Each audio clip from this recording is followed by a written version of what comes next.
بسم الله الرحمن الرحيم. يوم الحمد لله رب العالمين والصلاة والسلام على رسولنا محمد وعلى آله وأصحابه أجمعين.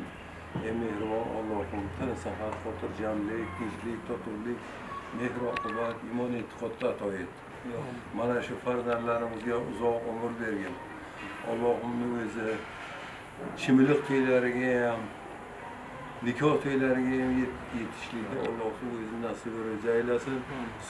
Soliha farzandlardan bo'lishlikni Alloh nasib etib aylasin.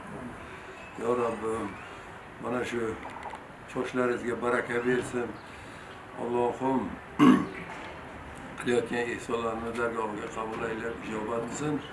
Kasb-korlaringizga baraka bersin. Rabbana otina fid dunya hasana va fil oxirati hasana va qina azobannar. Allohga baraka bersin.